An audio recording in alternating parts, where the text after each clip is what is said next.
Sebelum saya membahas tentang kisah perang Badar ini, saya akan memulai dengan satu kisah yang menarik dari seorang sahabiah, salah satu bibi daripada Nabi SAW, Atikah bintu Abi Talib, bintu Abdul Muttalib. Masyarul muslimin yang dimuliakan Allah Subhanahu wa taala, kita tahu bahwa disebutkan dalam sebuah riwayat yang sahih tentang kisah mimpinya Atikah radhiyallahu anha. Jadi suatu ketika, ikhwah fillah muliakan Allah Subhanahu wa taala, Atikah ini bermimpi dengan mimpi yang sangat aneh sekali. Dalam mimpinya diceritakan, tiba-tiba datang seorang laki-laki menunggang unta dengan badan yang kecapean, keletihan dan compang-camping.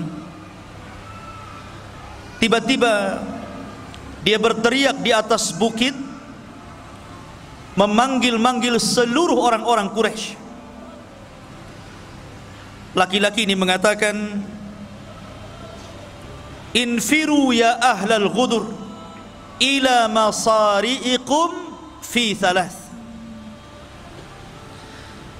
Apa katanya? Keluarlah kalian, larilah kalian menuju tempat kehancuran kalian dalam tempo 3 hari ini. Ketika itu Atikah bermimpi dan menceritakan mimpinya kepada saudaranya Abbas bin Abdul Muttalib. Dia mengatakan, "Wahai Abbas, semalam aku bermimpi aneh. Tetapi saya minta syarat kepadamu agar jangan kau ceritakan mimpi ini kepada siapapun. Karena kalau seandainya orang-orang Quraisy tahu, maka jangan-jangan mereka akan menyakiti aku dan keluargaku." Kemudian Abbas pun mengatakan, "Mimpi apa itu?" Maka Atikah mulai menceritakan mimpinya. Kata Atikah radhiyallahu anha, dia mengatakan bahwa dalam mimpiku datang seorang laki-laki dari arah yang jauh, datang kepada penduduk Mekah, kemudian berteriak dan mengatakan, "Infiru ila masari'ikum fi thalath." Larilah kalian menuju tempat kehancuran kalian dalam 3 hari ini. Dia menyebutkan 3 kali. Kemudian setelah itu orang ini menunggang unta dan naik ke atas bukit Abi Kubais. Bukit Abi Kubais ini sekarang menjadi istana. Dari Mekah nampak istana raja. Naik dia ke situ. Kemudian di atas bukit dia berteriak lagi dengan teriakan yang sama, "Wahai penduduk Quraisy, larilah kalian ke tempat kehancuran kalian dalam 3 hari ini." Setelah itu kemudian unta ini menendang batu, kemudian batunya menggelinding ke bawah, sampai di bawah hancur batu ini, dan setiap kepingannya kemudian melesat. Tidak ada satupun rumah dari rumah-rumah Quraisy melainkan lesatan kerikilnya masuk ke dalamnya. Kemudian turun dia. Setelah turun, naik ke atas Ka'bah. Cemana itu unta naik ke atas Ka'bah? Ini kan mimpi. Namanya mimpi bisa saja kan. Kalau kenyataan unta kan nggak bisa loncat, apalagi Ka'bah tinggi. Mimpi, kayak antum mimpi bisa terbang. Kemudian di atas Ka'bah ngomong lagi, "Infiru ya ahlal ghudur ila masari'ikum fi thalath." Larilah kalian, wahai orang-orang yang berkhianat, maksudnya orang-orang Quraisy, ke tempat kehancuran kalian dalam 3 hari ini. Abbas ketika mendengar mimpi ini aneh, ada apa ini? Maka Abbas pun mengatakan dan berjanji untuk tidak menghabarkan kepada siapapun. Kemudian suatu ketika Abbas ini berjalan, di tengah jalan berjumpa dengan Utbah bin Rabi', orang yang paling memusuhi Nabi SAW. Kemudian dia mengatakan, "Ya Utbah, kemari kamu. Ada apa wahai Abbas? Kemari. Aku mendengarkan dari saudariku Atika sebuah mimpi, tapi syaratnya jangan kau ceritakan ya. Ini khusus kamu dan saya saja." Kemudian Utbah ini penasaran, ada apa ini kok rahasia sekali. Kemudian diceritakan mimpi ini oleh Abbas, bagaimana Atika bermimpi ini. Abbas pun pergi. Kemudian Utbah pulang ke rumahnya. Di rumahnya berjumpa dengan anaknya Walid ibn Utbah ibn Rabi'ah. Dia mengatakan, "Ya Walid, sini. Tadi saya berjumpa dengan Abbas, dia menceritakan mimpi saudarinya, tapi jangan ceritakan kepada siapa-siapa ya." Tuh lihat ya. Akhirnya diceritakan mimpinya itu. Setelah diceritakan, Walid ini keluar, rupanya berjumpa dengan kawannya yang sedang duduk di Ka'bah. Diceritakan sama, jangan ceritakan kepada siapa-siapa. Akhirnya menyebar. Dari kalimat jangan diceritakan kepada siapa-siapa justru menyebar. Ini pelajaran ikhwan. Antum kalau punya rahasia, jangan ceritakan kepada orang. Jangan ya. Karena tidak semua orang bisa menyimpan rahasia loh. Orang itu susah untuk menjaga amanah dengar, itu susah. Makanya karena orang itu susah menjaga amanah dengar, maka jangan ceritakan dan diperdengarkan rahasia kita kepada orang lain. Karena itu sudah terbukti di masyarakat, jangan ceritakan ya. Iya katanya kan. Tahu-tahu begitu semua estafet. Semua tahu akhirnya. Tentu karena kisah ini mengancam keamanan Quraisy, Abu Jahal, Fir'aunnya umat ini, dia mendengar. Dia marah kepada siapa? Abbas. Maka kemudian ketika Abbas sedang bertawaf, karena di zaman jahiliyah juga ada haji, ada umrah, tetapi haji dan umrahnya tentu berbeda dengan haji yang kita laksanakan secara tata cara syariatnya. Mereka menyembah berhala, mereka bersiul-siul, bertepuk tangan, bernyanyi-nyanyi. Makanya kalau antum sedang haji, sedang umrah, jangan nyanyi ya. Lah ikhwah fillah muliakan Allah Subhanahu wa taala. Maka kemudian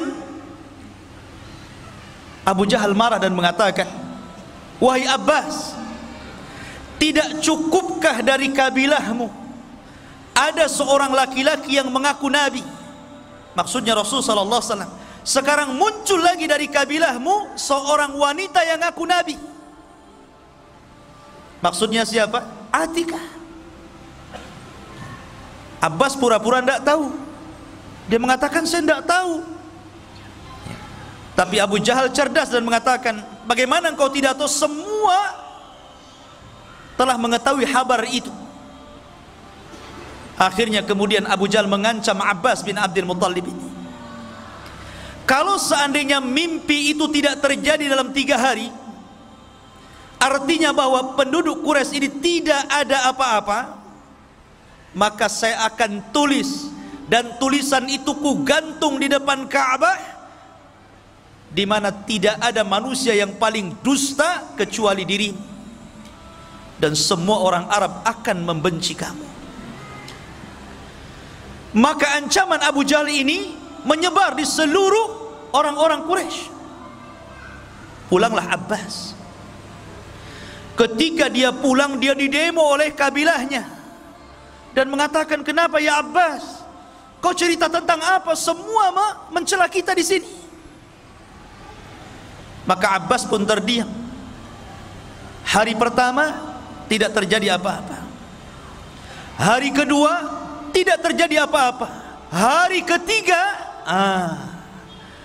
tiba-tiba datang utusan dari Abi Sufyan, namanya Dhamdham, memberitahu kepada penduduk Quraisy bahwa harta dagangan kafilah mereka yang dititipkan kepada Abi Sufyan yang datang dari Syam menuju Mekah dan melewati jalur Madinah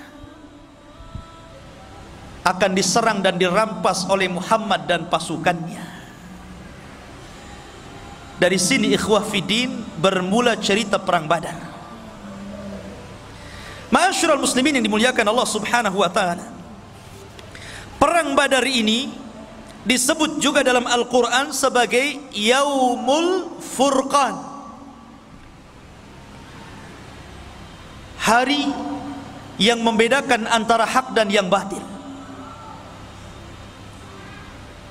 Ada juga yang mengatakan bahwa Badar itu disebut Yaumal Taqal Jama'an, itu dalam Quran, Yaumal Furqan dan Yauma Iltaqal Jam'an. Iltaqa itu artinya berjumpa, Jam'an itu dua pasukan besar. Dan disebut Badar, ada yang mengatakan karena Badar itu diambil dari nama orang, Badar Al-Kinani. Ada juga yang mengatakan Badar itu sebuah sumur yang terletak di gurun pasir yang disebut dengan tempat peperangannya, akhirnya dinisbatkan kepada sumur Badar itu. Maka perangnya disebut perang Badar. Ada juga yang mengatakan karena daerah Badar itu dia seperti sumur melingkar, makanya kemudian disebut Badar, dan perangnya disebut perang Badar.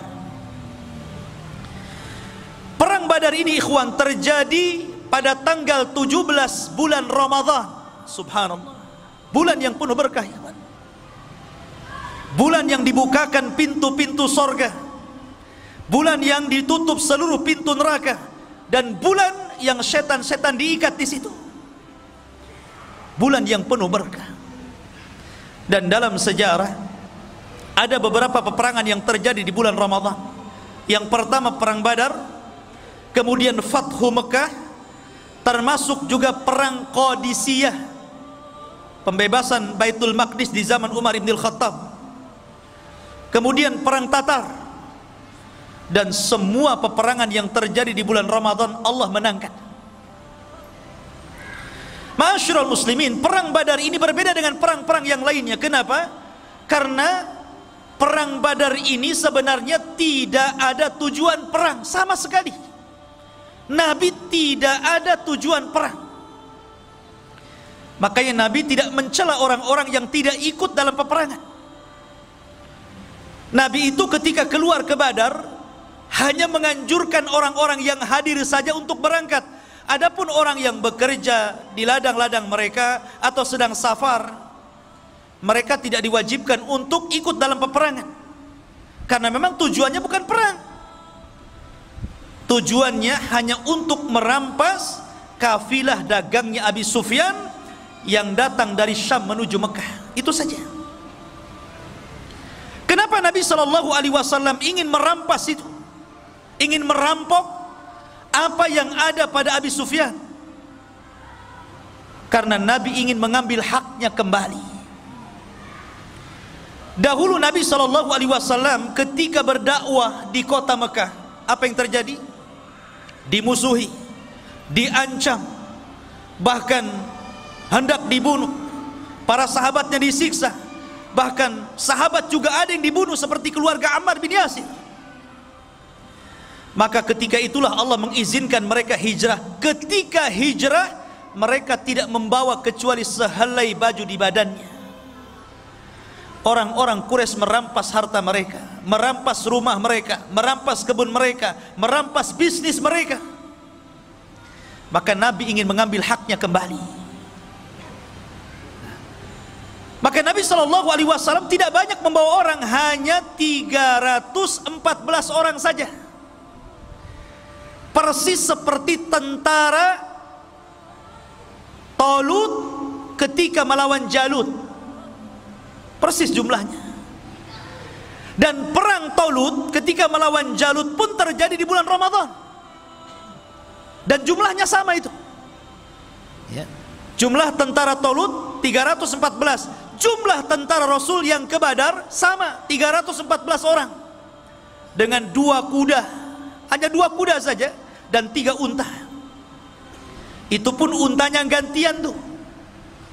Disebutkan bahwa Nabi SAW menunggang unta bertiga gantian. Abu Lubabah, kemudian Ali bin Abi Thalib, dan Nabi SAW. Kemudian unta satunya Mikdad dan yang lainnya. Jadi bolak-balik gantian karena Badar itu cukup jauh juga, berkilo-kilo dari Madinah. Lah ketika itu Nabi SAW justru yang lebih banyak jalan dibandingkan naik. Nah, lihat. Harusnya Nabi itu lebih banyak menunggang dibandingkan berjalan kan? Itulah sosok pemimpin, ikhwan. Ketika itu Ali dan Abu Lubabah malu. Masa Nabi jalan kaki, saya naik unta? Maka kata Ali radhiyallahu an, ya Rasulullah, lebih baik Anda saja yang naik, kami yang berjalan. Maka Rasul mengatakan, ya Ali, kalian tidak lebih kaya pahala dibandingkan diriku, dan kalian tidak lebih kuat fisiknya dibandingkan diriku. Sudah, naik saja. Ma'asyiral muslimin yang dimuliakan Allah Subhanahu wa ta'ala. Maka ketika Nabi SAW bergerak, kemudian mengutus orang untuk memeriksa kafilah itu tentang benar dan tidaknya, akhirnya Rasul mendapatkan kepastian bahwa kafilah Abu Sufyan telah bergerak dari Syam. Abu Sufyan ini tidak bodoh, orang cerdas. Ya. Ketika dia mendengar isu bahwa dia akan diserang oleh Rasul dan pasukannya, dia pun mengutus orang untuk mengecek ke Badar. Tidak puas, dia cek sendiri. Sampai di Badar gak ada orang, kecuali orang-orang yang memang tinggal di situ, beberapa orang saja. Kata Abu Sufyan kepada orang-orang yang tinggal di Badar, ada nggak pergerakan atau orang-orang ramai yang menuju ke sini? Orang situ tidak tahu. Karena Nabi SAW dalam setiap peperangan selalu menggunakan taktik tawari. Tawari itu artinya, pamannya nih, dari sini ke Batam Center harusnya melewati jalan yang harusnya dilalui jalan besar, tapi dia mungkin belok ke Bengkong dulu sana. Itu namanya tawari. Setiap peperangan Rasul seperti itu, kecuali 2 peperangan. Pertama perang Badar, yang kedua perang Tabuk. Itu betul-betul dilalui dalam jalan aslinya. Kenapa Nabi di perang Badar tidak tawari? Karena Allah sudah menjanjikan kemenangan. Allah sudah turunkan ayat menjanjikan kemenangan dan akan mengutus para malaikat untuk menolong Rasul. Makanya Rasul gagah berani berjalan. La ma'asyiral muslimin. Jadi Abu Sufyan ini mencari-cari, rupanya tidak ada pergerakan di situ. Tapi Abu Sufyan kemudian mendengar berita ada 2 orang yang lewat di sini. Rupanya Abu Sufyan mencari bekas-bekasnya itu. Ketemulah kurma yang jatuh dan dia tahu itu kurma Madinah. Kata Abu Sufyan, benar. Ini Rasul ini sudah membawa pasukan. Ini kurma Madinah, di sini tidak ada kurma. Dari situlah kemudian Abu Sufyan pun langsung membelokkan rute jalannya untuk menyelamatkan dagangannya. Dan dia mengutus Dhamdam. Dia mengatakan, ya Dhamdam, berapa hari kau bisa berjalan ke Mekah, ke Quraisy? Kata Dhamdam, 2 minggu. Kata Abu Sufyan, bagaimana kalau seandainya ku beri ongkos 5 kali lipat daripada ongkos biasa, tapi kau harus sampai 2 hari sampai di sana. Bisa bayangkan, 2 hari yang ditempuh 2 minggu jadi 2 hari pakai kuda. Gimana nasib kudanya itu? Ya tentu dia tidak istirahat kan gitu, 2 hari harus sampai. Maka Dhamdam pun kemudian dengan berjalan kencang menuju mana? Menuju Quraisy, ingin memberitahu Abu Jahal.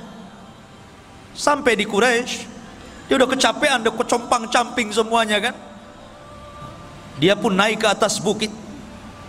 Kemudian kebiasaan tradisi Arab kalau membawa berita yang sangat menghebohkan dan mengkhawatirkan, maka selalu melepas bajunya dan membalikkannya.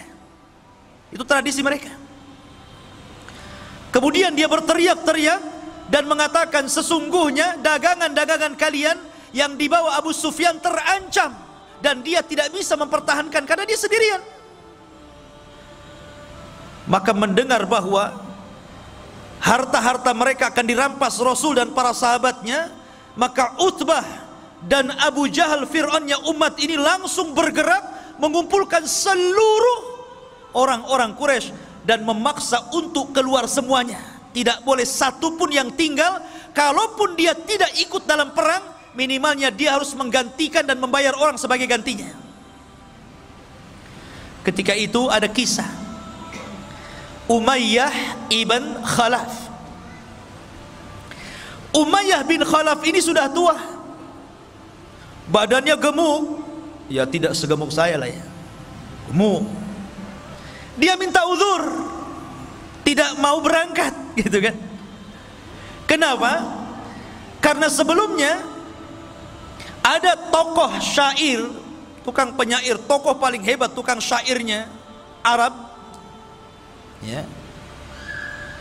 Dia mengatakan, kalau kalian tetap keluar membantai Muhammad dan pasukannya, sama saja kalian membantai anak dan saudara kalian. Bukankah mereka adalah kerabat-kerabat kalian juga di sini? Lebih baik sudah tinggal di sini. Tapi Abu Jahal mengatakan tidak. Kita akan berangkat, kita akan bunuh Muhammad dan pasukannya. Setelah itu kita akan bernyanyi, kita akan minum khamar, dan kita akan rayakan kemenangannya. Dan tidak ada yang bisa untuk menakut-nakuti Arab setelah ini. Ketika itu Umayyah bin Khalaf, dia minta uzur. Nampaknya saya tidak bisa berangkat nih. Abu Jahal cerdas, ini Umayyah ini pimpinan nih. Kalau dia tidak ikut, kabilahnya bisa tidak ikut. Akhirnya kemudian dia bawa kayu gaharu. Antum tahu gaharu? Yang dibakar itu? Nah, di Jabal Uhud ada tuh, ya. Kayu gaharu, ya. Kayu gaharu itu zaman itu digunakan untuk pewangian perempuan. Jadi kalau perempuan mau kawin, biasanya diletakkan kayu dibakar, kemudian bajunya itu dikebas-kebaskan biar wangi. Kayu gaharu itu artinya itu untuk perempuan. Abu Jahal membawa kayu gaharu, diletakkan di depan Umayyah bin Khalaf. Kata Umayyah, ngapain kamu bawa gaharu ke sini? Ya, karena engkau perempuan, katanya. Kalau engkau laki-laki, engkau akan ikut perang. Oh, lihat cerdas, ya. Akhirnya kemudian bangkit keberaniannya.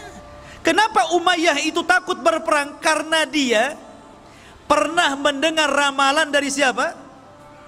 Dari kawannya, Sa'd bin Mu'adz.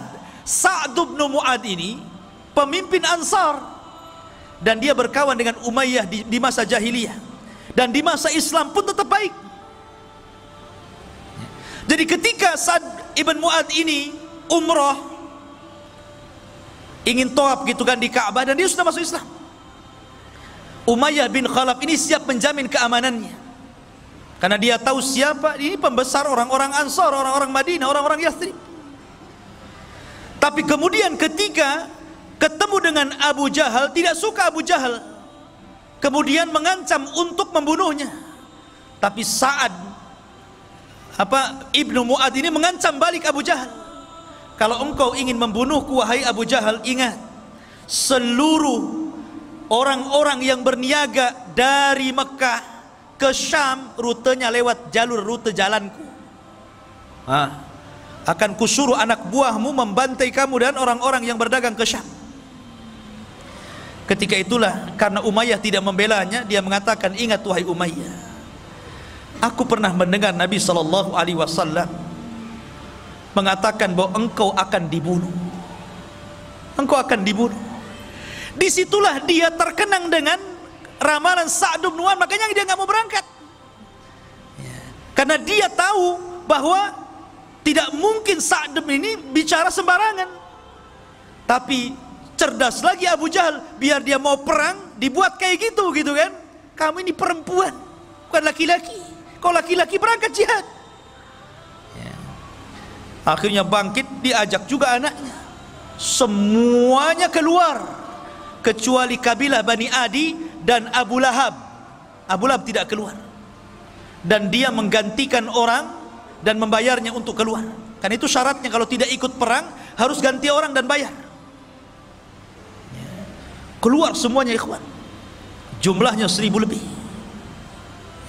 Berangkat mereka. Lah Nabi SAW ikhwafidin muliakan Allah subhanahu wa ta'ala, di sisi lain maka Nabi SAW kemudian mendengar ada pasukan besar yang digerakkan oleh para pembesar Quraisy, sementara Rasul ini nggak ada persiapan, bukan mau perang kok. Mereka hanya untuk menghadang kafilah Abu Sufyan, sehingga peralatan perang juga ala kadarnya, persiapan juga ala kadarnya, tidak punya pengalaman perang. Makanya Nabi SAW bermusyawarah ketika itu, karena ini urusannya orang-orang muhajirin, bukan orang-orang ansor. Ini kan urusannya orang muhajirin, orang ansor nggak terlibat di sini.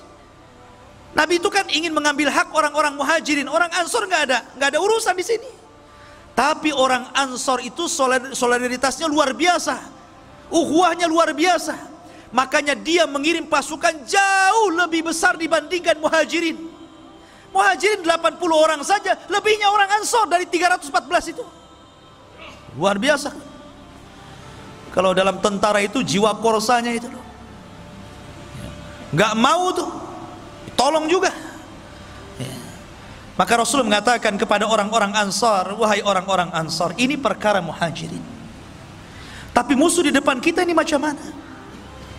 Seolah-olah Rasul SAW mengisyaratkan agar mereka ikut bergabung. Ketika itulah pemimpin Ansar tegak, namanya Sa'd bin Mu'adz, yang ketika kematiannya arsy Allah guncang, 70.000 malaikat turun. Dia bangkit dan mengatakan, ya Rasulullah, perintahkan sesukamu, kami akan melakukan apapun kehendakmu. Oh, senang Rasul, ada dukungan orang-orang Ansar. Dari sini Nabi SAW masih khawatir. Bagaimanapun manusiawi ikhwan, Rasul itu bukan malaikat. Kalau Rasul malaikat, susah antum niru dia. Malaikat nggak kawin, antum pengen kawin. Malaikat nggak punya anak, antum punya anak. Malaikat nggak makan, antum 3 piring 4 piring sehari. Malaikat tidak kencing, tidak berak. Malaikat itu berbeda dengan makhluk. Makanya Rasul itu manusia, jadi ada sisi kemanusiaannya. Rasa takut itu wajar, takut kalah, karena melihat bahwa pasukan orang Quraisy itu besar dan pasukan dia sedikit. Maka Nabi SAW berdoa tengah malam, kemudian dia menagih, seolah-olah menagih janji Allah Subhanahu wa ta'ala. Allahumma wa'daka alladhi wa'adtani ya Rabb, mana janjimu yang kau janjikan kepadaku. Terus Nabi SAW seperti anak kecil meminta kepada orang tuanya, mulihi fid du'a, mengeluh, merengek kepada Allah Subhanahu wa ta'ala akan janji yang Allah janjikan kepadanya. Sampai saking khusyuknya Rasul berdoa dan menangis, ridanya terbang, diambil Abu Bakar dan mengatakan, yakfika ya Rasulullah, cukup Rasul, cukup sudah. Maka Rasul mengatakan, Allahumma intahlik hadhil isabah falan tu'bad abada. Ya Rabb, kalau kau hancurkan kelompok yang sedikit ini, maka engkau tidak akan ada yang menyembah lagi di permukaan bumi. Dari sini menunjukkan bahwa perang Badar itu penentu antara hak dan yang batil, penentu berjalannya agama atau tidak. Makanya saya katakan di awal, kalaulah Allah tidak memenangkan dalam perang Badar, antum tidak mungkin ada di sini, dan tidak mungkin antum beragama Islam. Mungkin antum sudah para penyembah berhala seperti orang-orang Quraisy, ya kan? Masyarul muslimin yang dimuliakan Allah Subhanahu wa ta'ala. Dari situlah kemudian Nabi SAW diwahyukan dan dijanjikan dengan apa? Dengan 1000 malaikat akan diturunkan.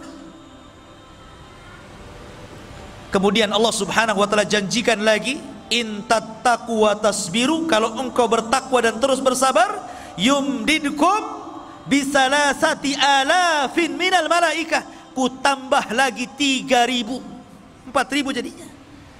Kemudian di hari peperangan Allah kirim 5000. Pasukan malaikat dipimpin Jibril dan sahabat dipimpin Rasul. Coba, kalau peperangan ini para sahabat dipimpin Nabi, sementara malaikat dipimpin Jibril, siapa yang bisa mengalahkan perang ini? Ini malaikat ikut campur masalahnya. Lain dengan perang Uhud. Sebenarnya perang Uhud itu malaikat akan membantu, cuman karena ada kesalahan dari kalangan para sahabat menentang perintah Rasul, jadi terjadi kekalahan. Tapi perang Badar ini semua taat kepada Rasul. Lah makanya ikhwah fillah muliakan Allah Subhanahu wa taala, ketika pada hari yang ditentukan inilah, maka Nabi SAW ketika itu memilih tokoh-tokoh untuk menjadi pemimpin perang. Di antaranya Raisul Am, ya tentu Nabi SAW, pemimpin umumnya. Kemudian di sana ada pemimpin di bawah beliau namanya Mus'ab ibn Umair al-Badri al-Qurashi. Kemudian dari kalangan muhajirin dibentuk lagi kelompok-kelompok kecil dan dipimpin Ali bin Abi Thalib. Dan dari kalangan Ansar dipimpin oleh pemimpinnya sendiri Sa'd bin Mu'adz. Dan dibuat bersop-sop. Rasul membuat taktik perang yang tidak dikenal orang-orang Arab. Siapa yang mengajarkan? Allah yang mengajarkan.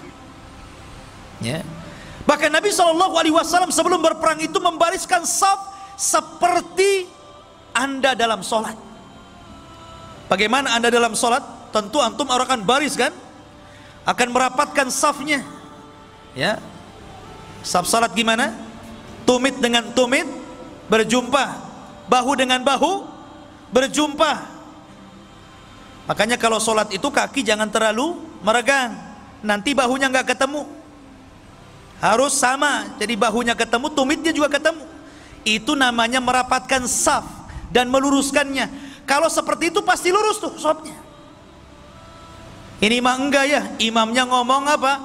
Rapatkan saf kalian. Tapi ketika sang imam jadi makmum, dia pula yang tidak merapatkan safnya. Cemana pula imam ini? Masyarul muslimin yang dimuliakan Allah Azza wa Jalla. Lah setelah itu kemudian Nabi SAW membariskan. Ada satu kisah ketika Rasul membariskan saf tentara ini. Ada yang mengatakan ada seorang namanya Sawad, ada yang mengatakan Ukasa bin Mihsan. Jadi orang itu lurus barisnya, ini agak ke depan nih.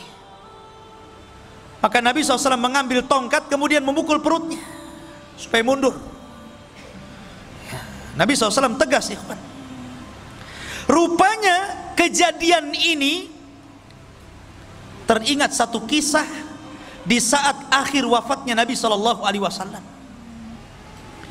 Ketika Nabi SAW sudah sakit parah, kemudian mengumpulkan para sahabatnya dan mengatakan di hadapan para sahabatnya, wahai manusia, ya ayyuhan nas, man kuntu dharabtu dhahran fahadha dhahri falyaktas minni. Wahai manusia, siapa yang dulu pernah kupukul punggungnya, nih punggungku, kisah sekarang. Ketika itu semua para sahabat terdiam. Tidak mungkin para sahabat bicara ketika bicara Rasul. Tidak mungkin para sahabat berani ketika Nabi sedang berceramah.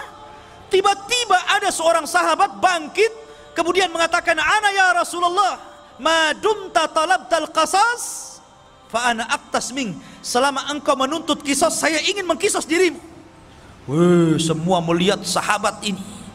Kurang ngajar nih sahabat ini. Ya. Nabi sudah sakit, tiba-tiba bangkit kemudian mengatakan seperti itu.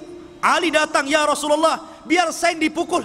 Abbas datang mengatakan, ya Rasulullah, biar saya yang dipukul. Kata Rasul, diam, biar dia kisos aku.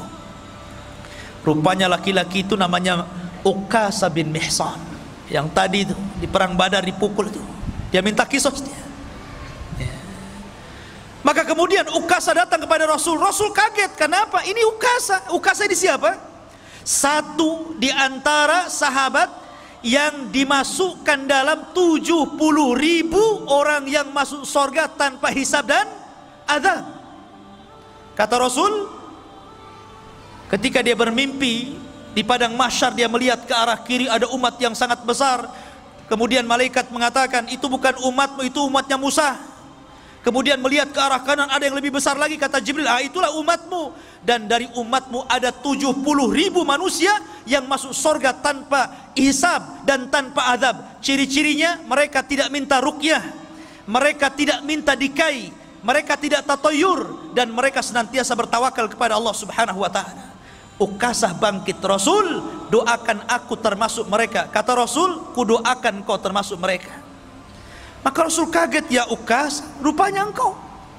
Bukankah aku sudah berdoa kepadamu, engkau dimasukkan 70.000? Kenapa kau meminta kisos kepadaku? Maka Ukasah mengatakan, engkau yang meminta. Bukankah engkau yang meminta, wahai Rasul? Maka saya ingin mengkisos diri. Maka Rasul mengatakan, ambilkan tongkat, berikan kepadanya. Maka Ukasah dengan gemetaran mengambil tongkat. Kata Ukasah, Rasul, waktu kau pukul diriku, aku nggak pakai baju, maka kamu harus melepas bajumu. Makin lagi marah sahabat ini kan, ya apa ini Ukasah ini? Ya, akhirnya Nabi SAW melepas bajunya. Ya. Sudah hampir goyang, sahabat dah tegang itu ya kan, digoyang-goyang kan tegak tuh, tegang semuanya. Ini betul tak betul lah kan gitu. Maka dilemparlah tongkat itu, langsung memeluk perut Nabi SAW dan mengatakan, ya Rasulullah, aku ingin menjadi orang yang terakhir yang bersentuhan kulitku dengan kulitmu. Ukasah bin Mihsan. Jadi Nabi merapihkan saf dalam perang Badar itu. Ya. Ma'asyiral muslimin yang dimuliakan Allah Subhanahu wa ta'ala. Maka dalam tradisi jahiliyah, dalam tradisi perang orang-orang dulu, sebelum berperang ada istilah mubarazah namanya. Mubarazah itu lawan tanding. Nih jagoanku, mana jagoanmu. Begitulah perang dulu. Ya. Lah ketika itu orang-orang Quraisy mengeluarkan jagoan-jagoan mereka dan menantang jagoan-jagoan Nabi sallallahu alaihi wasallam. Maka ketika itu dikeluarkanlah Utbah bin Rabi'ah, orang yang paling benci kepada Rasul. Kemudian saudaranya Syaibah bin Rabi'ah. Kemudian anaknya Utbah juga, Al-Walid ibn Utbah bin Rabi'ah. Ini orang sangar-sangar nih, orang-orang garang-garang dari Quraisy. Mereka orang-orang yang paling jahat. Kemudian Nabi SAW mengeluarkan 3 orang Ansar, tapi ditolaknya dan mengatakan, kami tidak ada urusan dengan orang Ansar. Kami ingin keluarkan jagoan kalian dari Muhajirin. Maka Nabi SAW ketika itu memilih 3 orang. Hamzah, Asadullah, singa Allah, Sayyidus Syuhada, pemimpinnya para syuhada di sorga, dikeluarkan untuk melawan Syaibah bin Rabi'ah. Kemudian Rasul memerintahkan Ali bin Abi Thalib untuk melawan Al-Walid ibn Utbah bin Rabi'ah.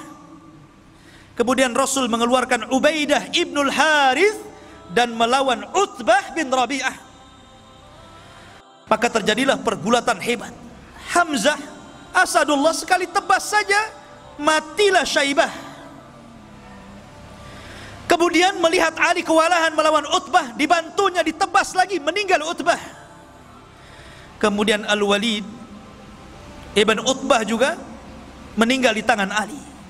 Cuman Ubaidah ibn al-Haris ketika dia bergulat dengan Utbah ini memang agak sengit, saling bacok-bacokan ya, kayak orang carok gitu ya. Sehingga lukanya ini menjadikan dia tidak tahan lama hidup. Kemudian dia meninggal dan Rasul mengatakan, asyhadu annaka syahid ya Ubaidah, saya bersaksi engkau telah menjadi syahid. Maka ketika jagoan-jagoan mereka kalah dan meninggal, marah Abu Jahal. Dari setelah kemudian Abu Jahal menggerakkan pasukannya. Mereka tidak paham bagaimana Allah sudah mengajarkan taktik perang. Bahkan mereka tidak tahu bahwa di belakang pasukan Rasul ada 5.000 malaikat, dipimpin oleh Jibril, menggunakan kuda putih, dan dilihat oleh orang-orang kafir dan tidak dilihat orang-orang yang beriman. Jadi yang melihat hanya orang kafir saja. Orang yang beriman tidak tahu.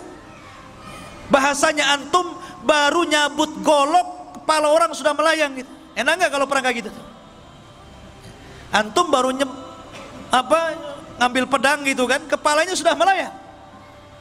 Makanya Allah mengatakan, wa ma ramaita id ramaita walakinnallaha rama. Ya. Ketika engkau melempar, wa ma ramaita, tidaklah engkau melempar. Ketika engkau melempar, ketahuilah bahwa Allah sesungguhnya yang melempar dia.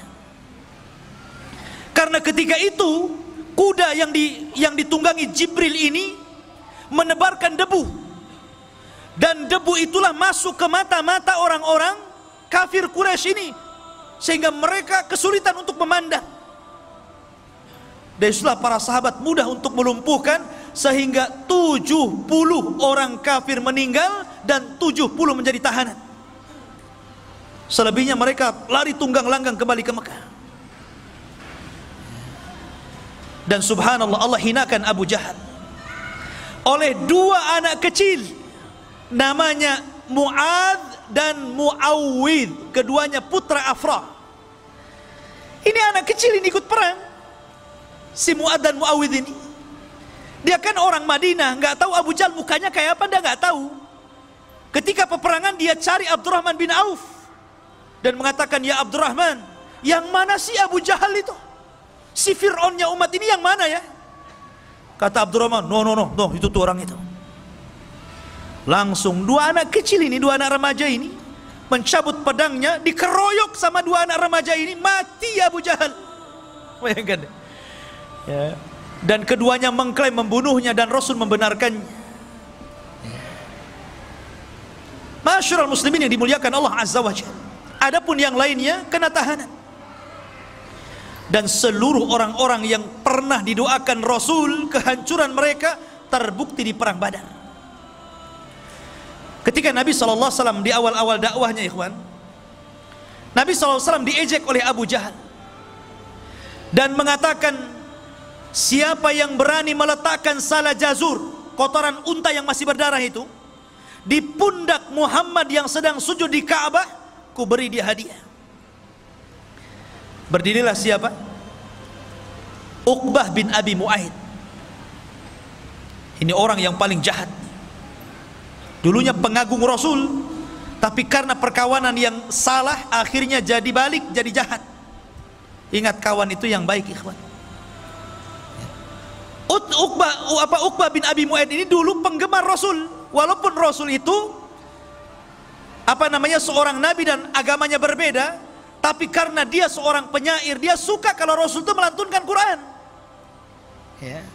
Makanya suatu ketika karena bangganya mengidolakan, ya samalah seperti antum orang Islam mengidolakan para pemain bola. Para pemain bola itu sebagian mereka kafir, bahkan kebanyakan kafir, tapi antum idolakan kan, pasang gambarnya, kalau dia bertamu ke rumah antum kemudian selfie, viral tuh ya kan? Lah begitulah idolanya Uqbah bin Abi Mu'aid ini kepada Rasul. Jadi suatu ketika dia meminta kepada Rasul untuk bertamu, maunya ngasih makan, ngasih jamuan, tapi Rasul tidak mau makan. Alasannya apa? Karena kamu kafir, kalau kamu Islam saya mau makan. Jadi akhirnya pura-pura dia bersyahadat, yang penting idolanya mau makan. Syahadatnya ini tersebar, maka Umayyah bin Khalaf, kawan dekatnya ini marah. Kau dengar, kau sudah bersyahadat ya, kau ikut agama Muhammad ya? Oh enggak, saya hanya ingin menjamu dia saja, saya pura-pura saja. Enggak, kamu sudah masuk Islam, bukan kawan saya. Akhirnya dia mengatakan, enggak, saya ingin berkawan dengan kamu, saya siap melepaskan itu semuanya. Akhirnya dilepaskan lagi syahadatnya.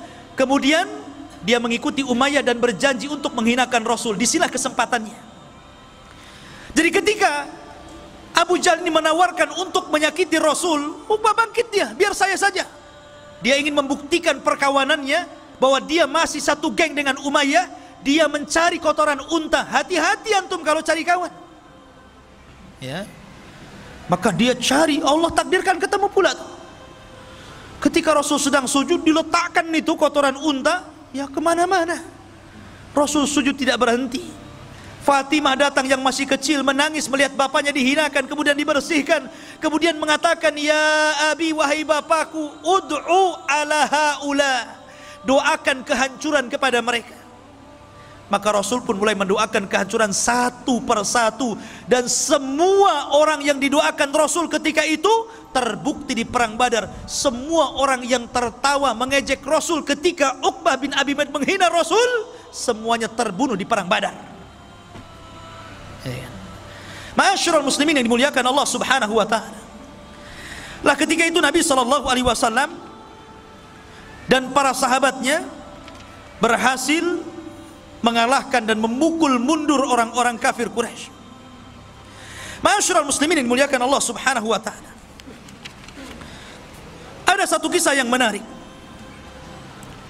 Kita tahu bahwa salah satu paman Rasul namanya Abbas. Abbas ini sebenarnya ada yang mengatakan dia sudah masuk Islam, cuman disembunyikan keislamannya, tapi masih tinggal di Mekah karena dia melihat keluarganya ada di situ. Ada yang mengatakan dia tidak masuk Islam, tetapi walaupun demikian dia menganggap Rasul adalah kerabatnya, keluarganya, tidak mungkin dia memerangi, tapi karena dipaksa oleh orang-orang Quraisy akhirnya berangkat juga dia. Nabi SAW ketika itu mewanti-wanti kepada para sahabatnya, kalian kalau dalam peperangan berjumpa dengan pamanku Abbas, jangan kalian bunuh.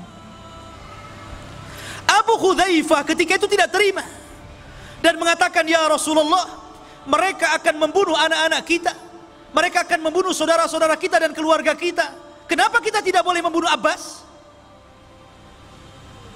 Maka Umar bin Khattab radhiyallahu anhu marah karena Abu Hudzaifah ini tidak mendengar apa yang diperintahkan Rasul. Apa kata Umar? Ya Rasulullah, da'ni adrib unuka fa innahu munafik. Rasul, sebelum perang ku tebas saja lehernya Abu Hudzaifah, dia munafik dia.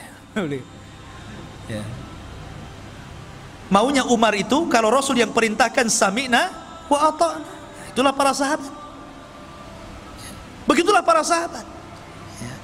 Makanya ketika itu para sahabat Rasul ketika hendak bergerak ke perang Badar, mereka mengatakan, ya Rasulullah, jangan samakan kami dengan Bani Israel yang mengatakan kepada Musa, idhab anta wa rabbuka faqatila, berangkat engkau dengan Tuhanmu berperang berdua saja, jangan ikutkan kami.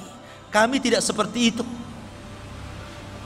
Kalau engkau mengatakan berperang, maka kami siap berperang.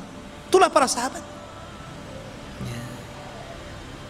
Maka ketika itu dari 70 tawanan kan 70 mati, dan dari kalangan orang-orang kaum muslimin tidak banyak, kurang dari 10 orang saja yang meninggal dunia, yang syahid.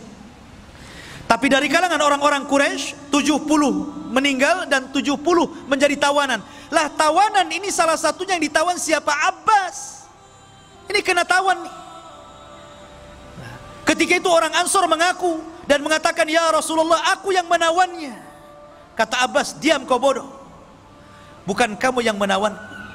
Yang menawanku adalah seorang laki-laki yang berpenampilan aneh, pakai kuda putih, kemudian pakaiannya putih. Maka Rasul mengatakan, ya Abbas, itulah malaikat. Yang menawanmu adalah malaikat. Lah ma'asyiral muslimin yang dimuliakan Allah Azza wa Jalla, akhirnya kemudian Abbas ini dirantai, sebagai tawanan dirantai, tidak boleh lepas lagi, nanti kabur dia kalau nggak dirantai. Ya, yang dijeruji saja bisa manjat, apalagi di rantai saja kan. Abbas ini karena kesakitan, karena namanya dirantai gitu kan, kesakitan. Jadi tengah malam dia, namanya orang kesakitan pasti akan yasruh, ya, pasti akan mengeluarkan suara sakit, aduh gitu kan. Lah Rasul ini mendengar suara aduhnya Abbas bin Abdul Muttalib, namanya pamannya sendiri, dan sudah dianggap keluarga paling dekat, paman yang dicintainya. Dia tidak tahan dengan suara yang keluar dari lisan Abbas yang kesakitan itu, sehingga dia tidak tidur sama sekali. Dia sedih melihat Abbas. Tapi Nabi SAW seorang manusia yang adil, ikhwan, yang sangat adil, dan keadilannya harus dicontoh oleh seluruh para pemimpin yang hendak jadi pemimpin. Walaupun dia pamannya, tidak lantas kemudian karena dia kesakitan dia datang, dah kamu itu paman saya lepas saja kan begitu. Enggak, dibiarkan. Cuman Rasul merasa merana saja. Di pagi harinya itulah dia mengumpulkan para sahabat Rasul. Kemudian dia berceramah, demi Allah, semalam aku mendengar suara Abbas kesakitan, dan aku tidak tenang dan aku tidak tidur sampai hari ini. Maka melihat kesedihan Nabi SAW, sahabat mengatakan, ya Rasulullah, kalau memang engkau berkehendak untuk kami memaafkannya, kami akan maafkan dia.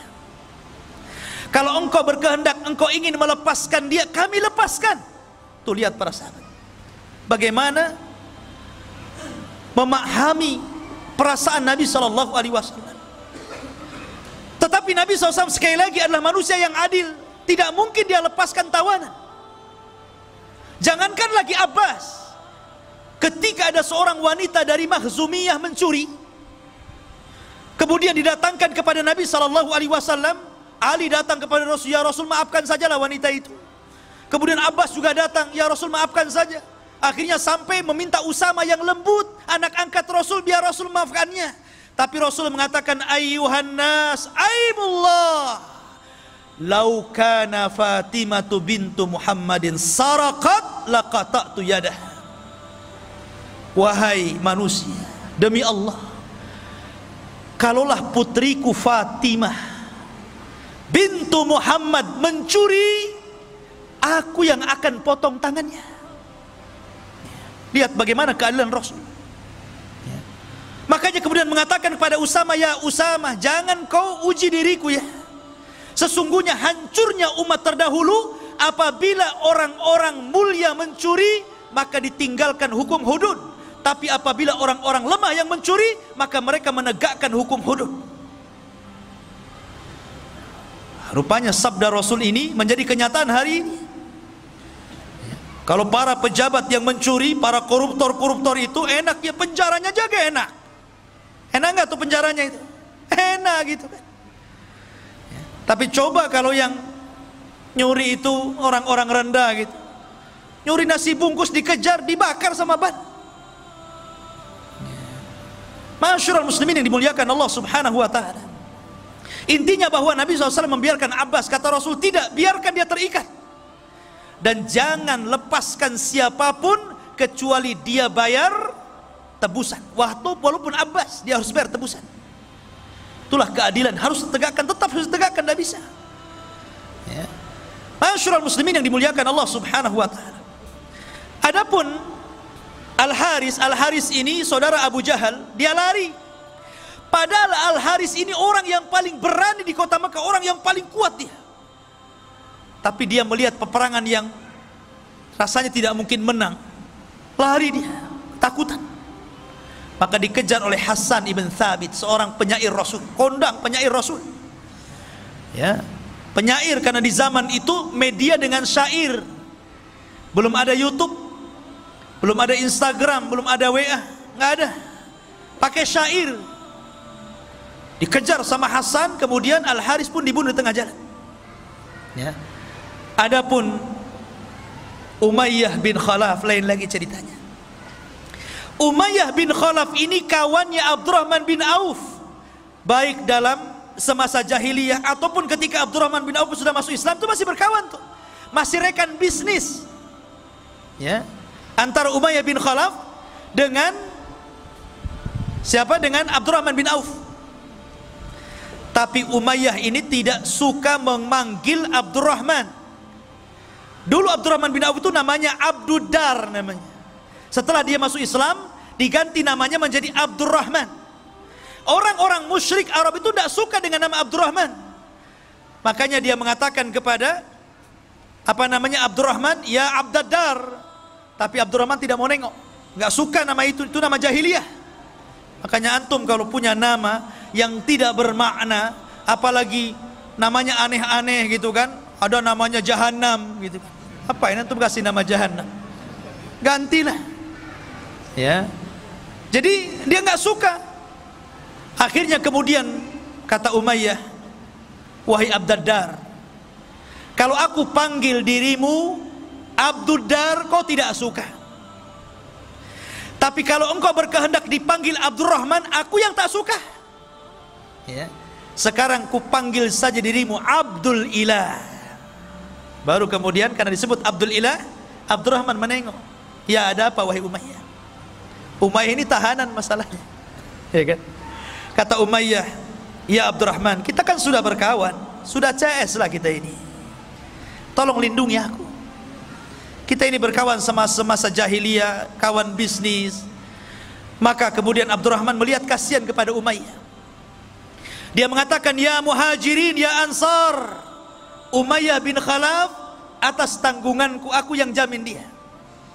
Oh, mendengar itu Bilal gak terima, karena Bilal itu disiksa oleh Umayyah bin Khalaf. Ingat ceritanya Bilal? Bilal dibawa ke padang pasir, kemudian ditindih dengan batu panas, kemudian dipaksa murtad, hampir mati Bilal, hanya menyebutkan ahadul ahad. Siapa yang menyiksa Bilal? Umayyah bin Khalaf. Tiba-tiba Bilal bangkit dari belakang dan mengatakan, tidak, kata Bilal. Pada orang-orang Muhajirin dan Ansar setuju tuh, karena mereka menghormati siapa? Abdurrahman. Siapa yang tidak kenal Abdurrahman? Tapi Bilal bangkit dan mengatakan, inna jauta, gimana? Laula najauta fala najah. Kalau seandainya engkau ingin selamat, maka engkau tidak akan selamat. Kalau seandainya engkau ingin selamat, engkau tidak akan selamat. Maka ketika itu seluruh para sahabat melihat Bilal. Ketika itu Bilal mengacungkan pedang. Maka kemudian para sahabat mengisyaratkan kepada Abdurrahman untuk menunduk, supaya tidak melihat kawannya dibunuh Bilal. Karena itu aib membunuh orang di depan kawannya. Maka Abdurrahman langsung menunduk. Bilal datang menebas leher Umayyah, kemudian menyembelihnya. Ma'asyiral muslimin yang dimuliakan Allah Subhanahu wa taala. Itulah tragis tawanan-tawanan yang dahulunya mereka sangat menghina Rasul, akhirnya mereka mendapatkan akibatnya. Maka jangan pernah lecehkan agama. Jangan menghina Allah, jangan menghina Rasul, jangan menghina Al-Quran, nanti akan ada akibatnya. Ma'asyiral muslimin yang dimuliakan Allah Subhanahu wa taala. Kemudian juga ada kisah yang lainnya yang cukup menarik. Dalam perang Badar, ikhwah fillah dimuliakan Allah Subhanahu wa taala,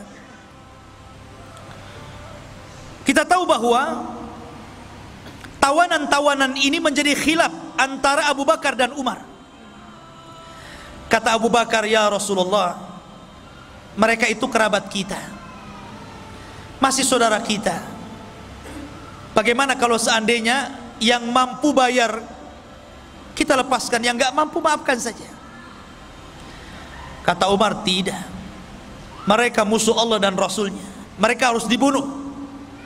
Lihat, Nabi ini cenderung kepada pendapatnya Abu Bakar, karena Rasul itu rahim. Makanya Rasul dan Abu Bakar itu selalu klop, maksudnya perasaannya itu halus. Lain dengan Umar. Ya, orang itu kan begitu ya, ada yang lembut, ada yang kasar. Ya, nah memang Nabi Adam juga diciptakan dari benda tanah-tanah yang halus, yang keras. Makanya ada yang halus, ada yang keras kepala, kan begitu. Ya. Lah, akhirnya Allah Subhanahu wa taala membenarkan ra'yunya siapa? Umar. Pendapatnya Umar dikuatkan sama Al-Qur'an. Makanya Umar itu disebut mulham. Ucapannya itu selalu menyerempet wahyu.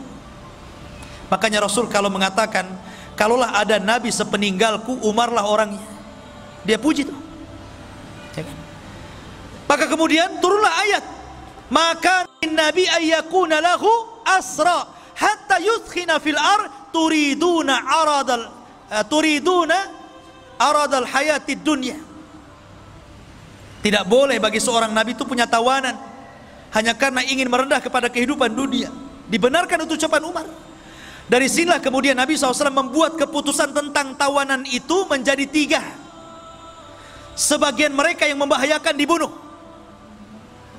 sebagian mereka yang bisa ditebus supaya membiayai uangnya bagi kaum muslimin, tebus.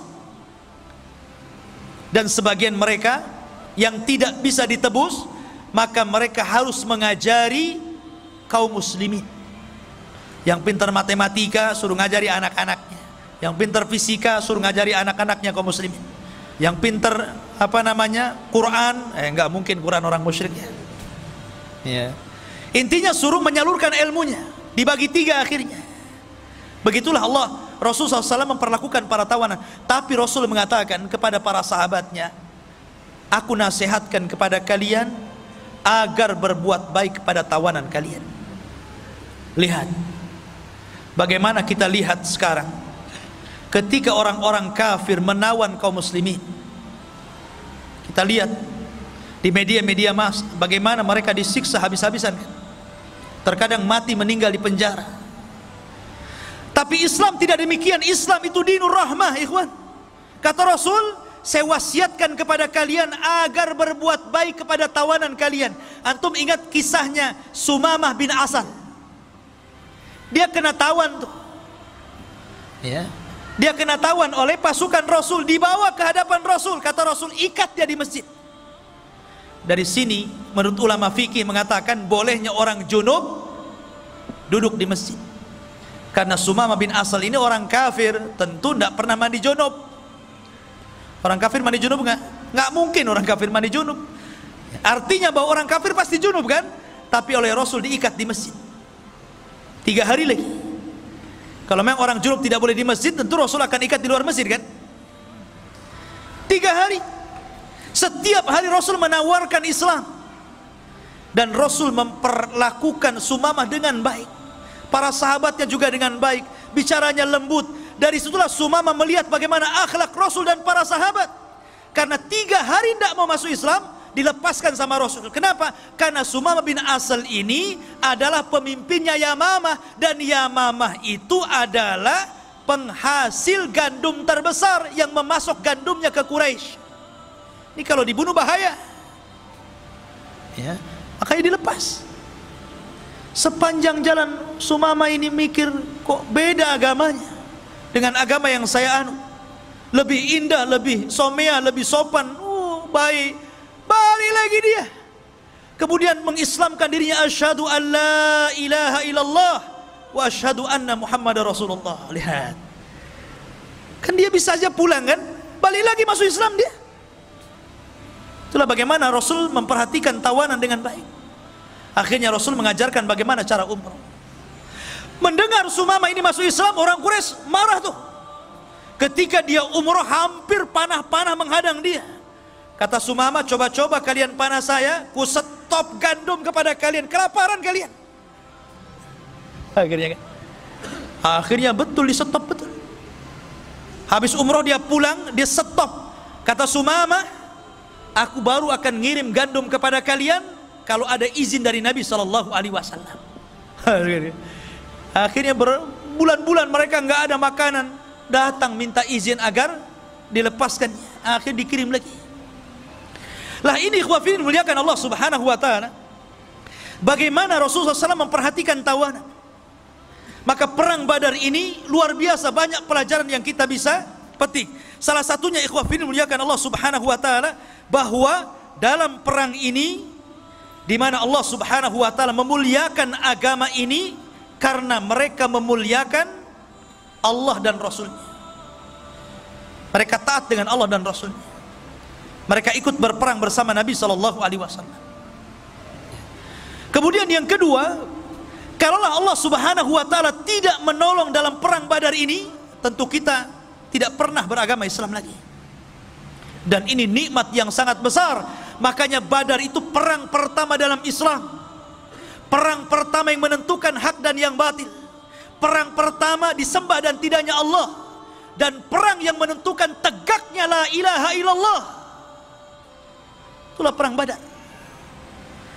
Makanya kenapa ikhwah fillah muliakan Allah Subhanahu wa ta'ala, perang ini luar biasa. Kalau kita petik sedikit demi sedikit pelajaran dari perang Badar ini, luar biasa. Banyak pelajaran yang kita bisa petik. Cuman sayang memang waktu yang sangat singkat, sehingga kita hanya mengambil cuplikan-cuplikan kisah bagaimana keberanian Rasul dan juga para sahabat Nabi sallallahu alaihi wasallam. Ini saya bisa sampaikan. Ada pertanyaan di sini.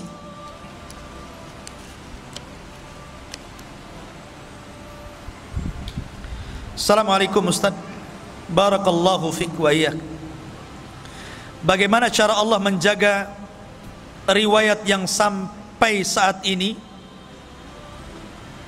sedangkan waktu sudah berjalan sangat lama. Semenjak Rasul wafat, banyak kisah-kisah yang Ustaz sampaikan sampai dengan detail ini. Apakah tidak ada kesalahan dalam kisah-kisah tersebut? Gimana proses penyampaian riwayat kisah yang Ustaz sampaikan kepada kami? Soalnya ana pernah dengar kisah yang agak berbeda tentang orang yang minta kisos kepada Nabi sallallahu alaihi wasallam. Ya. Ya. Boleh. Iya. Bismillah, alhamdulillah. Tentang riwayat ini memang masih diperselisihkan tentang sahih dan dhaifnya, tentang riwayat Ukasa dan riwayat Sawad ini. Akan tetapi saya di sini sedang mengkisahkan sebuah kisah. Makanya kalau antum melihat tentang kitabnya Ibnu Katsir Bidayah wan Nihayah, itu dicantumkan ada yang riwayat yang sahih, ada juga riwayat yang tidak sahih. Terkadang kalau cerita para nabi dan rasul, terkadang kisah-kisah Israiliyat itu pun dimasukkan oleh beliau di situ. Karena kita sedang merunut sebuah sejarah. Ya. Merunut sebuah sejarah. Ya, tapi tentunya di atas langit masih ada langit. Kalaupun seandainya yang saya sampaikan kemudian antum mendapatkan ada riwayat yang sahih, mungkin riwayat yang saya sampaikan dhaif, alhamdulillah, itu menjadi sebuah tambahan ilmu untuk antum. Ya. Dan ini juga bagian daripada nasihat untuk saya. Tapi karena di sini makomnya sedang berkisah, tentu kita akan merangkai kisah itu sebagaimana runutan kisahnya supaya enak didengar dan tahu gambarannya seperti apa. Kalau kita mengkisahkan sesuai dengan hadis-hadis terputus-putus, tentu antum dengarnya juga nggak enak kan gitu. Antum sedang mensyarah sebuah hadis jadinya, bukan sedang mengkisahkan sebuah kisah. Beda ya. Kalau kita belajar hadis, ya tentu kita akan cek dulu tentang riwayatnya ini, namanya apa namanya, kesohihan dan tidaknya. Bagaimana hadis ini pandangan para ulama secara hadisiahnya, baru kemudian diambil hukum-hukum fikihnya kan. Tapi di sini saya sedang menceritakan sebuah kisah. Kisah secara umum seperti ini. Lah, untuk memperdalam kisah-kisah ini antum bisa baca lagi di buku-buku seperti Bidayah wan Nihayah Imam Ibnu Katsir, atau dalam kitab Rahiqul Makhtum, ya. Kemudian dalam kitab Ibnu Hisham dan kitab-kitab sejarah yang lainnya, antum kembangkan. Sebab kalau antum sudah tahu kerangka kisah itu, kalau antum baca, oh ya saya pernah dengar, ya. Oh seperti ini runutannya, ya. Jadi seperti itu. Sebab kalau seandainya kita ikutkan dengan riwayat-riwayatnya, bagaimana riwayat ini lemah, siapa di dalamnya, kemudian bagaimana pandangan ulama, nggak jadi berkisah ya, jadi mensyarah hadis jadinya, ya. Wallahu a'lam. Taib. Kemudian yang selanjutnya, Ustaz, apakah kami memiliki kesempatan masuk ke dalam golongan 70.000 masuk surga tanpa hisab dan adab? Ya, bisa. Karena Nabi SAW tidak menyebut orangnya, tapi menyebut sifatnya supaya akan ada sampai kiamat dibangkitkan. Yang pertama, sifatnya tidak minta diruqyah, bukan meruqyah atau minta diruqyah, itu tidak boleh. Boleh, tidak ada masalah. Maksudnya tidak minta diruqyah itu kalau tidak darurah. Kecuali kalau darurah, memang antum ini kesurupan atau apa, ada penyakit gitu kan, dan tidak ada jalan kecuali ruqyah, minta ruqyah nggak masalah, dan nggak tetap masuk dalam 70.000. Maksudnya itu dia tidak berhajat, tahu-tahu minta diruqyah. Karena kenapa minta diruqyah ini mengeluarkan 70.000 orang yang dijanjikan masuk surga tanpa hisab dan adab? Karena takut mempengaruhi tawakal. Tawakal itu harus kepada Allah. Tapi ketika kemudian antum minta ruqyah, kemudian antum sembuh, nanti antum bergantung kepada ustadz yang meruqyah. Terkadang saking fanatiknya kepada ustadz yang meruqyah, yang ini mantap ustadz ini kalau meruqyah jinnya langsung minggat, yang ini agak seret-seret jinnya, ya. Jadi tawakalnya kurang, ya, makanya dilarang. Kemudian yang kedua, tidak minta kai. Kai itu mengobati dengan besi panas. Orang dulu itu kan kalau kena bacok pedang, zaman sekarang kan kalau kena luka kan banyak, ada betadin, ada ini, ada itu kan. Adalah supaya tidak tetanus kan gitu. Zaman dulu kan nggak ada obat-obatan kayak gitu. Maka supaya tidak membusuk, bekas lukanya itu ditancap besi panas. Sama dengan orang yang menghilangkan tato dengan setrika gitu kan. Zaman dulu kan begitu ya. Zaman dulu itu takut kalau punya tato ditangkap masalahnya. Kemudian terkadang mereka disetrika kan, nggak boleh gitu. Kenapa nggak boleh? Karena dikhawatirkan rasa takutnya melebihi dari rasa takut kepada Allah. Harusnya takut diberikan kepada Allah, jadi takut besi panas jadinya kan. Nah, jadi mengurangi tauhid. Ataupun yang ketiga, tatoyur. Antum tidak menjadikan sesuatu yang antum lihat, antum dengar, ya kan? Antum meraba adanya keuntungan atau adanya kerugian dalam sesuatu. Bahasa lain, jangan menganggap sial dengan apa yang antum dengar, antum lihat, atau antum rasakan. Namanya tatoyur. Tatoyur itu dari burung. Dulu di zaman jahiliyah, kalau mau dagang, mungkin ke arah Syam, tidak ke arah Yaman, maka diterbangkan burung tuh. Kalau burungnya itu ngarah ke Syam, ini beruntung, hoki nih, berangkat nih, burung ini bawa hoki nih. Tapi kalau dia mau berangkat ke Syam, burungnya malah lari ke Yaman, nggak jadi. Ini sial nih. Nah, tatoyur namanya. Zaman itu cuman burung saja jadi tatoyur. Zaman sekarang macam-macam orang tatoyur. Yang pakai burung masih ada ya. Kalau tengah malam ada burung gagak, kuak-kuak gitu kan. Wah, ada orang mati katanya. Ya kan? Kalau dulu zaman saya masih kecil gitu, ada kupu-kupu besar, kupu-kupu sirama-rama gitu kan. Wah, ada menteri masuk rumah nih. Ya. Kemudian kalau ada suara-suara, tangan nih gatal nih sebelah kanan, wow mau dapat duit katanya, padahal banyak utang ya. Ini tatoyur namanya. Kadang-kadang angka pula disalah-salahkan. Itu tatoyur, itu nggak boleh ya. Kemudian yang terakhir, tawakal. Dan tawakal itu tauhid yang paling tinggi. Tawakal itu menyandarkan kepada Allah. Jadi kalau antum punya 4 sifat, masuk di sini. Dari 70.000 manusia yang masuk surga tanpa hisab dan adab. Kemudian pertanyaan ketiga, Assalamualaikum warahmatullahi wabarakatuh. Mengapa tawaran perang Badar tidak dijanjikan budak oleh Rasul? Bukankah tawanan perang diperbolehkan menjadi budak? Mohon penjelasan. Mereka budak tawanan itu. Yang ditebus nggak jadi budak lah kan begitu, ditebus. Makanya kata Rasul, seorang anak tidak akan mampu untuk menebus kebaikan orang tua.